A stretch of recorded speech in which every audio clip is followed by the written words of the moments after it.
और हमारी विशेष तौर पर मातृशक्ति, आप सबका सबसे पहले मैं अभिनंदन करता हूं और आपका आभार व्यक्त करता हूं कि आप अपना कितने जरूरी काम छोड़कर आज आप यहाँ पर आए। हमारे देश में आपके अपने गांव के और हमारे परमनगर ब्लॉक के साथ चेयरमैन साहब सुधीर जी, मास्टर जीतराम जी और हमारे राज प्रधान जी, सभी गांव के बुजुर्ग, हमारे सरपंच साहिबा, सरपंच साहब, हेडमास्टर साहब, हमारे वीडियो साहब, एसडी साहब, एक्शन साहब, सभी सरकारी कर्मचारी, अधिकारी, बच्चों, पत्रकार साथियों, विकसित भारत संकल्प यात्रा जैसा कि नाम से ही जिसकी आभा प्रकट होती है, किस यात्रा का नाम किस एक तो ये पूरे देश के अंदर चल रही है। हालांकि मैं बार बार घड़ी देख रहा हूं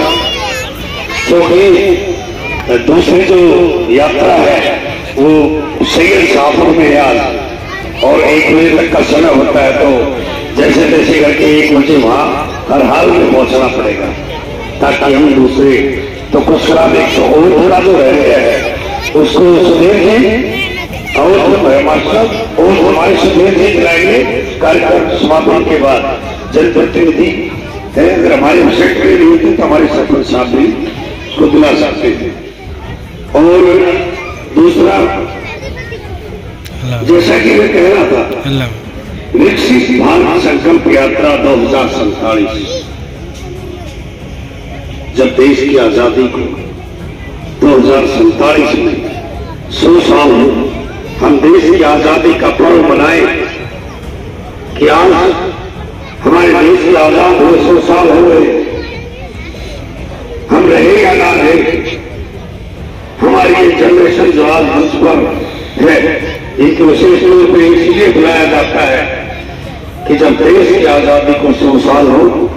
तो हमारा भारत कैसा होना चाहिए।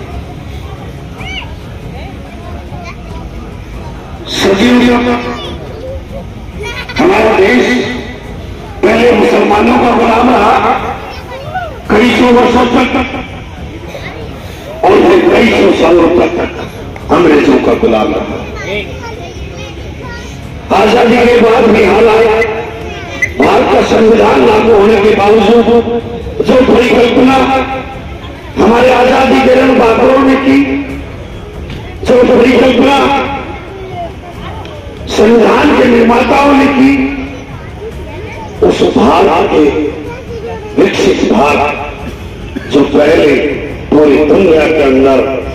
विश्व गुरु कहलाता था, सोने की चिड़िया कहलाता था, उस मुकाम को पुनः हासिल करना था। लेकिन दुर्भाग्य से उस समय कांग्रेस में तो बैठे लोग, उस समय से लोग के जो राजा महाराजाओं के संबंध होते थे, ऐसे लोग MP MLA पूरे देश के अंदर सदियों तक बनते रहे और उन्होंने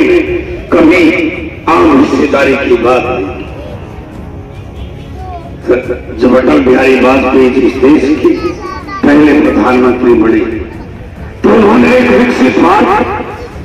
एक ऐसा भारत का सपना लिया जिसको पूरा करने का बीड़ा नरेंद्र मोदी जी ने उठाया है और ये यात्रा पूरे देश में निकाली ताकि तो देश के ऋण भागों का जो लक्ष्य था, भारत के संविधान में जो परिकल्पना की थी, उस भारत के निर्माण में अभी जो काम होना बाकी है, आने वाले पीछे के जो 14 साल बचे हैं उनको हमारी जनरेशन करे और आप हम मिलकर एक ऐसे भारत का निर्माण करें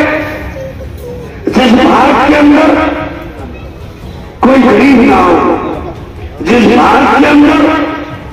कोई बांध कर ना खाए, जिस भारत के अंदर कोई ये ना कहे कि मेरे सर पर छत नहीं है। अमेरिका, जापान, रूस,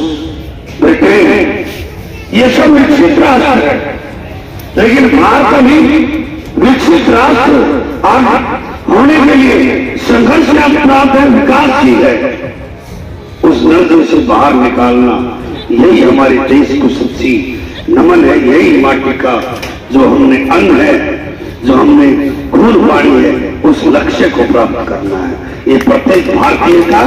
150 करोड़ का सपना है। ये खाली भाषणों से नहीं होगा, उसको धरातल पर कैसे लाया जाए, ये हरियाणा के मुख्यमंत्री माननीय मनोहर लाल से सीखी। पूरे भारत के मुख्यमंत्री उस प्रस्ताव को लेते हैं कि हरियाणा में जाकर सीख जाओ कि कैसे सरकारी कर्मचारी गांव-गांव जाकर लोगों को सुविधाएं प्रदान करने की शुरुआत की। परिवार पहचान पत्र जो माननीय मुख्यमंत्री लाल जी मनोहर लाल जी का सपना है, जिसमें घर बैठे पेंशन बन रही है, घर बैठे आयुष्मान कार्ड बन रहे हैं, घर बैठे किराया कार्ड बन रहे हैं। आज किसी सरपंच चेयरमैन एमएलए के घर जाने की जरूरत नहीं, किसी के घर जाने की जरूरत नहीं कि वीडियो भी चलो मैंने पेंशन बनानी है। आज खुद पेंशन बढ़ेगी। ऐसी पोर्टल की शुरुआत माननीय